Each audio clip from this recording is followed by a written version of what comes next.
gotta keep going. It gets hard, I know it. Test only come to the testing.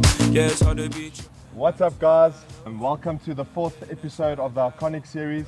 It's so good to be with you guys, and we hope that you guys are really enjoying this series and that you guys are realizing that in the Bible there was normal people that became icons because they made such a big difference in the world that they lived in.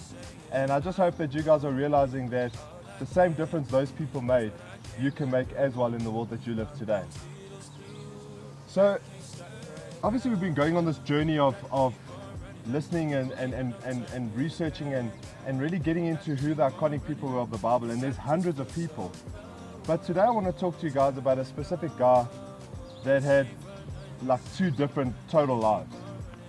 And this guy's name is Paul. Well, we know him as Paul, but Paul started his life off as actually Saul, okay?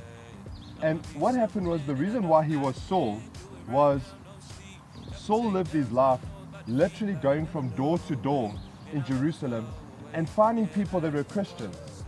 And once he found that these people were Christians, he would literally like throw these people in prison. He would arrest them or catch them and throw them right into prison. And once he had them in prison, he would literally find the people that would mail to them. They would literally send messages to them, and he would catch his people as well. And Saul was known for the big thing of persecuting Christians, like wiping Christians out. Now the question maybe that you're asking is, how can this person be iconic? This person that persecuted Christians, that wiped Christians out. Well, it's actually a really cool story, because Saul at this point was walking on the road one day and he literally came across Jesus. And Jesus spoke to him and they had a few words, and obviously maybe some questions came about, and they really had this cool, intense conversation. And just like that, Saul gave his life to God. Saul changed his life right there and then. And Saul went from Saul to Paul. And it's quite amazing, because Paul writes so many of quite a number of the New Testament books that we read in the Bible today. And it's really just so amazing that Paul used to literally persecute Christians, and the people he used to persecute is the person that he literally became. He became one of those people that would talk about God, he would spread God's word, and he would speak of God's mercy, he would speak of God's grace, he would speak of God's love. And the message that we have for you guys today is that it doesn't matter where you've been in your life, it doesn't matter what you've done, it doesn't matter what decision you've made and it's turned out wrong, or people have hurt you. At the end of the day, God has got a plan for your life, and no matter what you've done, you can also be saved, you can also get forgiveness, and you can be loved.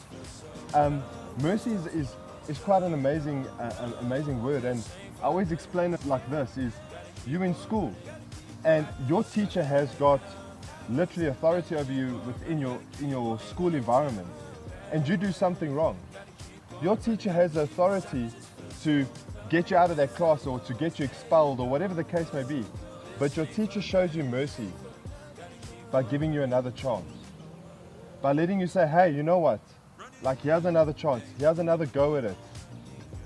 But this time make a better choice. That's just what mercy God has on us as well. And that's what he did to Paul. He showed him that mercy, gave him another chance, and Paul became radical. He did so many radical things in the Bible. He spoke of God's love, and he just went out there and he showed God's love to every single person he came across. My question I want to ask you today is, where are you at?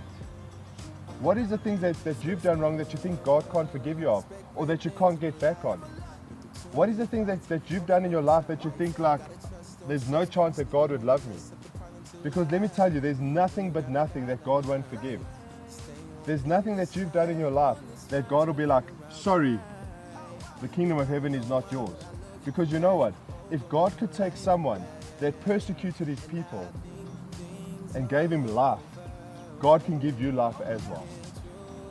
And that is the plan that God has for you. He wants to give you life so that you can go out into this world and that you can have freedom and that you can go just spread God's love and just show the world out there that's lost. Show them the freedom and the peace and the love that you carry.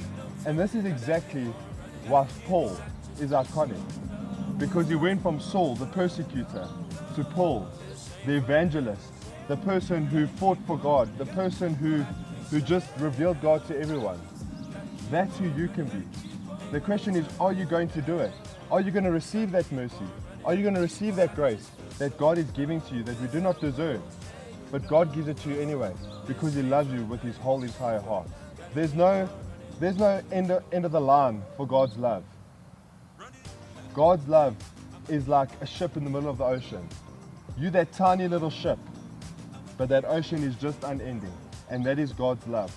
Are you ready to be showered in God's love and to receive that eternal blessing that God has for your life? I'ma keep on running.